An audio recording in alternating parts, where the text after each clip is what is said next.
55 of us flew in from Miami to Holguin in rural Cuba. Our leaders, Professor Scott Pearson and his wife Sandra, were detained for several hours by officials of the communist country, as each of their many bags of gifts for the Cuban people were opened and lightened. In the meantime, we boarded our beautiful buses and headed toward Santiago. On the way, we stopped at something called a paladar, a restaurant in a home. More than 500,000 Cubans have been permitted to enter the private sector as tax-paying entrepreneurs. They were wonderful hosts. Very, very nice. And your lunch is absolutely beautiful.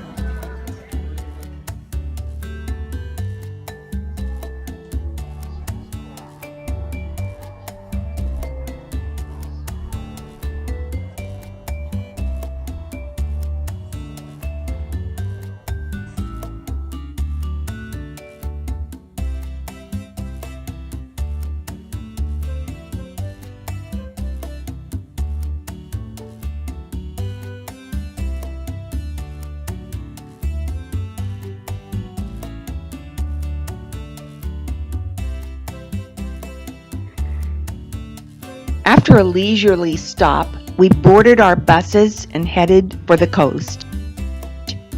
Scott regaled us on the bus with his story of their encounter with the bureaucrats at the airport. And we were taking up an entire big long table.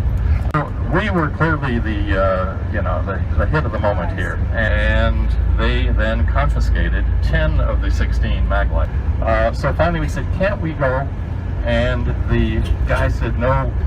They said I had to refill out my customs form, at which point I had my passport, we had the bag, we had the 2 pieces of paper, and I said, I don't think so. Eventually, we arrived at a harbor landing where Zodiacs took us all out to our beautiful 3-masted sailing vessel, Le Ponant. She was 290 feet long with 32 cabins and beautiful common areas. We settled into our new home for the next few days. Early the next morning, we were on the Zodiacs and then our buses to explore Santiago. One of our stops was the Cementerio Santa Igigenia, the final resting place of Fidel Castro, Jose Marti, and the Picardi family. The Cubans really honored their dead heroes.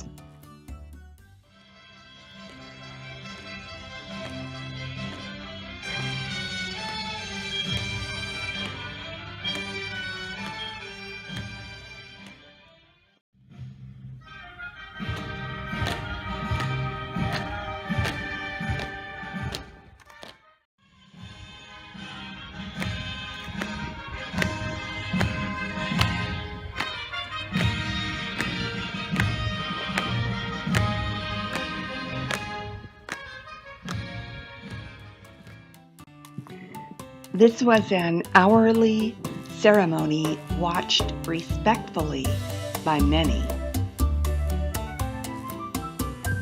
We went to the Parque Céspedes and then the Cathedral Ifigenia Basilica, and eventually on to the Casa de la Cultura, where we enjoyed watching young girls at their dance lessons.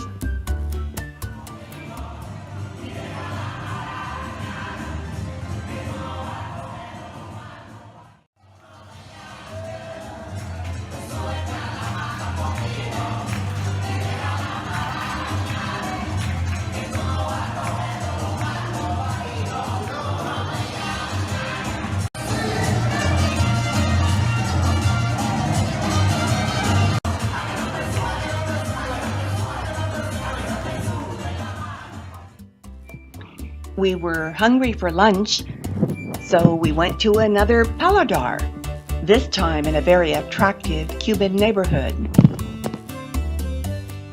San Juan Hill, where Fidel and Raul Castro launched the revolution in 1953.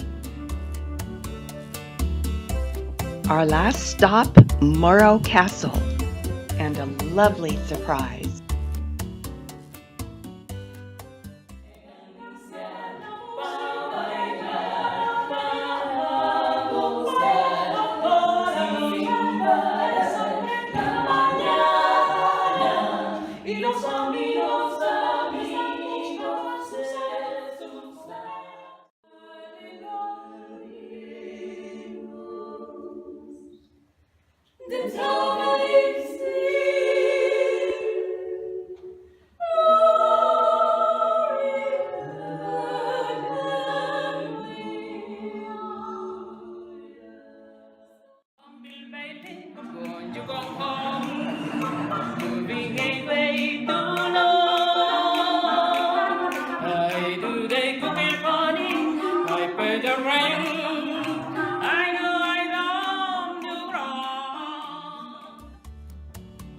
The vocal vitas were absolutely wonderful.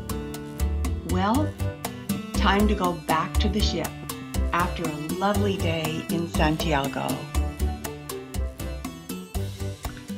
That night, we enjoyed dinner with the captain, along with great conversation and wonderful dinner.